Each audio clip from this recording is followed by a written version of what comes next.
Hello everyone, Ramzan special 5 days 5 recipe সিরিজের last রেসিপিতে আজকে তোমাদের সাথে শেয়ার করছি শাহি টুকরা রেসিপি। তাহলে চলো ঝটপট রেসিপি দেখে নেওয়া যাক। তার জন্য আমি 3টে হোয়াইট ব্রেড নিয়েছি আর তার ধারগুলোকে একটা চাকুর সাহায্যে কেটে বাদ দিয়ে দিচ্ছি আর মাঝখান থেকেও টুকরো করে নিয়েছি। এবারে ঘিতে ব্রেডের স্লাইসগুলো সময় ধরে ভেজে নিচ্ছি। ওই সেম প্যানে 1 কাপ দুধ গরম করতে দিচ্ছি আর তাতে অ্যাড করেছি 2 টেবিলস্পুন চিনি আর কেশর ধাগা। দুধ প্রায় হাফ হয়ে যাওয়া অবধি জাল করে নিচ্ছি। এই সময় অ্যাড করছি ড্রাই ফ্রুটস পাউডার।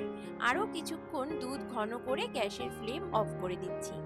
এবারে একটা সার্ভিং প্লেটে প্রথমে একটা লেয়ার ব্রেড রেখে তার উপর দুধের মিশ্রণটা দিয়ে আবার ব্রেডের লেয়ার করে বাকি দুধের মিশ্রণটা দিয়ে দিচ্ছি। এবারে উপর থেকে গার্নিশ করছি কিছু চপড আমন্ড আর ড্রাই রোজ পেটেল দিয়ে। ব্যাস রেডি হয়ে যাবে রমজান স্পেশাল ডেজার্ট। ইফতারে তোমরা অবশ্যই বানিয়ে দেখো, সকলে ভীষণ খুশি হবে। আর রেসিপি কেমন লাগলো কমেন্টে লিখে জানিও। আজ এটুকুই, দেখা হচ্ছে পরের রেসিপিতে।